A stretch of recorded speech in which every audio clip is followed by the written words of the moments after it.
So this particular type of body armour obviously favours protection for the upper body and the vital organs, which is very much like a modern body armour. Gives you the rest of your limbs are a lot more exposed, but then it also gives you, the trade-off is that you've got more range of movement, freedom of movement, whilst protecting your vital organs. So yeah, protection from definitely from downward blows. So there's plenty of armour here on the shoulders. So you got to protect downward blows from axes, swords, and any other sort of object that's used for an overhead strike. I couldn't find any records of battle damaged armour, but definitely if you look at the Corbridge find, you can obviously see that it was damaged armour that was in need of repair.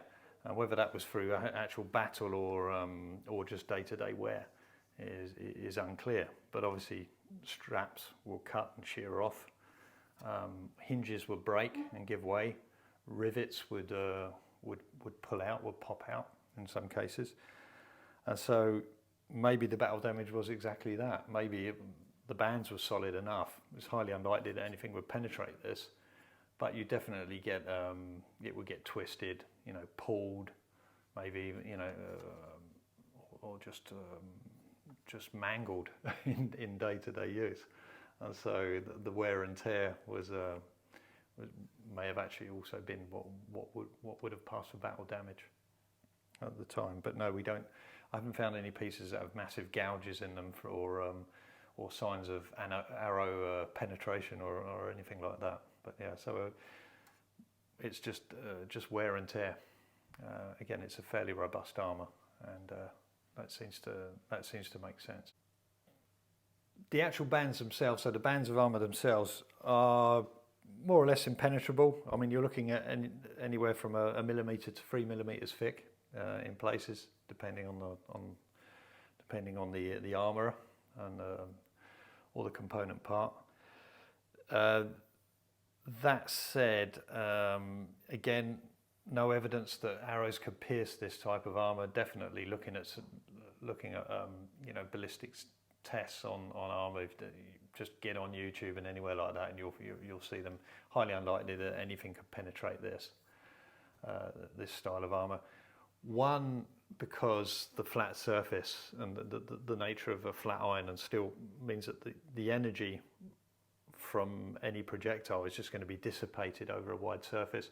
Also, the fact that your target is constantly moving, it's highly unlikely that you're going to be static when you receive a shot. But then also the ergonomic rounded shape means that a projectile is more likely to deflect and fly off rather than actually penetrate. Again, there's more danger from deflection, from arrows whizzing off in different directions as it hits the armour. But yeah, not likely that it can penetrate. Even if you look at something like a slingshot, depending on the size of the rock, you're obviously going to get some blunt trauma, as that energy has to go somewhere. So you're going to end up with some deep bruising and some injuries, internal injuries possibly, but highly unlikely again that it will penetrate. So yes, all told, a very effective armour when it comes to actually stopping nasty pointy things from penetrating your body. There are mitigating and aggravating factors, obviously, to when you're firing an arrow. Yes, what if he's not moving? What if the arrow gets under the armour? Again, if that's a question that's bugging you, then please, add that to the comments or get on YouTube and have a look at many all the other sites that sort of look at armour and its effectiveness. We were talking about earlier on, much like modern body armour, it protects your vital organs, and like modern body armour, it can be worn and was worn on a daily basis.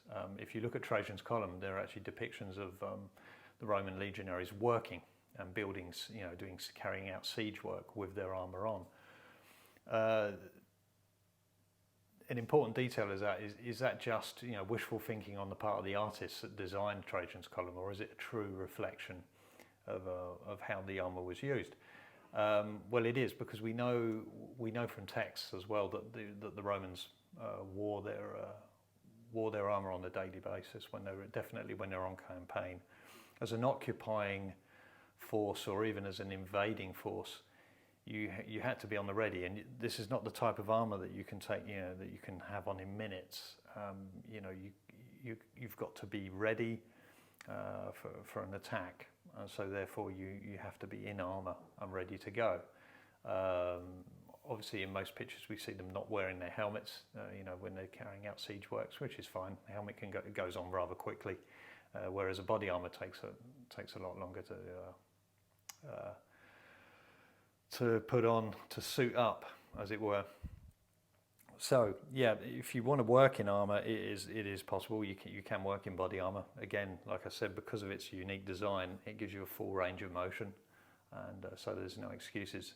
However, it will get a bit hot. I've marched in this in temperatures up to about 25 Celsius, and it gets a bit toasty after a while, especially if you're doing a long distance march.